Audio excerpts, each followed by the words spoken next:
do you think we should do our next series on? Do you think we should ask the birdie fam? Sounds like a plan.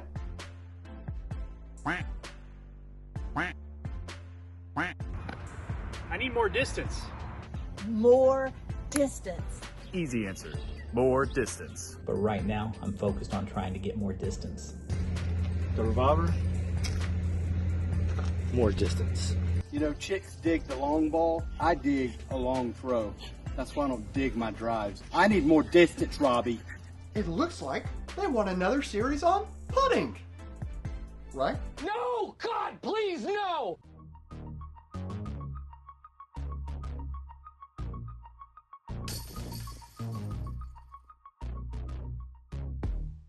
What's up, YouTube fam? Robbie C here, and this week we are not starting a putting series, but the number one question I get in direct messages and emails is, Robbie, how do I get more distance? I find this incredibly interesting because I feel like lots of my videos try to talk about how little distance you actually need to be competitive in disc golf. But I get it. We all want to throw farther, and it's really not ever a bad thing to be able to throw farther. As long as we can keep our upshots and putting fine-tuned, we can always start looking for more distance. One of my close friends in disc golf, and he would call himself a true homie, Jesse over at Trash Panda, recently did a video talking about his journey to throwing 500 feet. And one of the biggest takeaways he gave was that if he were to do it again, he would try to focus on one thing for a week. I think there are tons of ways to learn how to throw farther, and watching YouTube videos is definitely one of them. But I wanted to take things a step further. It's really hard to improve at things, especially when we don't know exactly what is wrong. I spent the first 7 years of my disc golf journey simply showing up to the course believing that if I wanted it more every week, then I would play a little bit better. Little did I know there was things like footwork, nose angle, that would actually affect the flight of my disc, thus bringing me to the question of this series. Where should I go to learn how to improve my personal distance? I think there are 3 incredibly different avenues you can take to improve your distance. I'm going to spend a week working with each of them to see what distance I can gain. My hope for you is that as you see these methods, you can not only apply them, but maybe there's things that I'm learning to gain more distance that you can apply to your game immediately as well. But before we dive into the first method, if you're not already, please go ahead and hit that subscribe button and hit that bell so you know when future video comes out. And I don't think I can really call myself a YouTuber if I don't ask you to hit the like button too. Before I could gain distance, I had to learn what my distance was. The best method that I could come up with scientifically was to go to a field and throw 25 different shots. As I ripped all of these incredibly similar drivers out into the field, I used my rangefinder to make sure that my distances were all being measured as accurately as possible. After throwing 25 different shots, I found that my average distance on those drives was... Now, I've never claimed to be a bomber, and at 383 feet, I have learned to work my game around this distance simply because I really focus on upshots and putting. Once again, you don't need massive distance to be competitive, but it might help. And thus, the dream was born. What if I could throw over 400 feet consistently in a flat field with minimal wind? I believe that's super possible for my game, but the problem is once again there. If I knew how to make those changes, then I would have already implemented them. Often we can spend so much time looking at our own form that we are unable to see the errors and flaws that we have because it's just so normal for us. Which brings us to our first method for learning how to throw over 400 feet.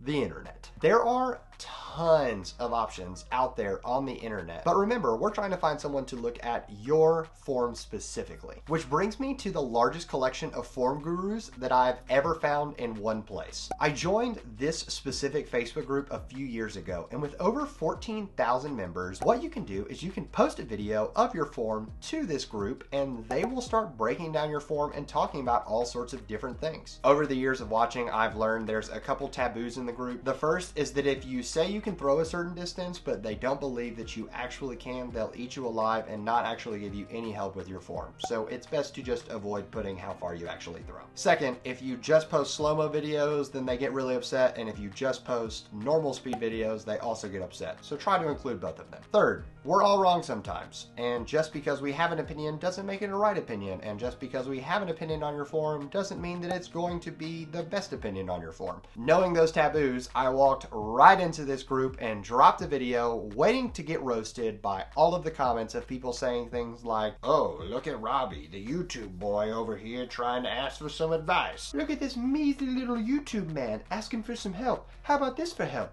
Delete your channel, you scrub."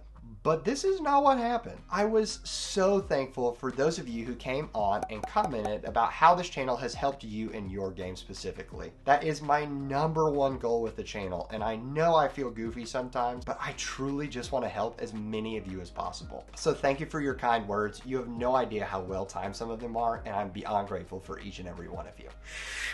Back to the purpose of the video though. There were comments about things that I could specifically work on in my form, and two of the big ones were turning my shoulders just a little bit more while I'm throwing the disc, and then also bringing the disc closer to my front pectoral muscle, which would then cause my elbow to be more out while I was driving. So I went to the field and started trying to work on that specifically.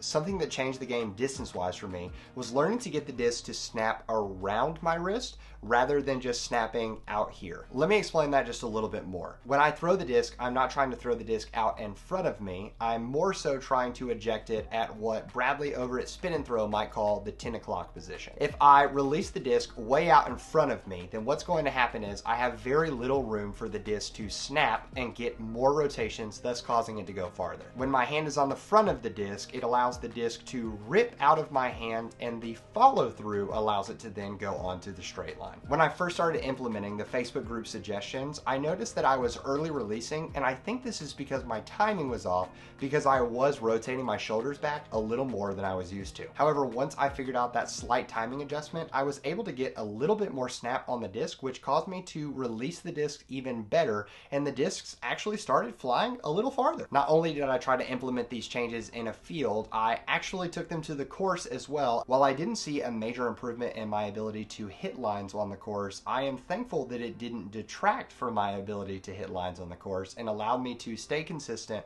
while also gaining a few more feet. So with a week of these changes, I went back out to the field, threw 25 more drives, and what is my average drive now?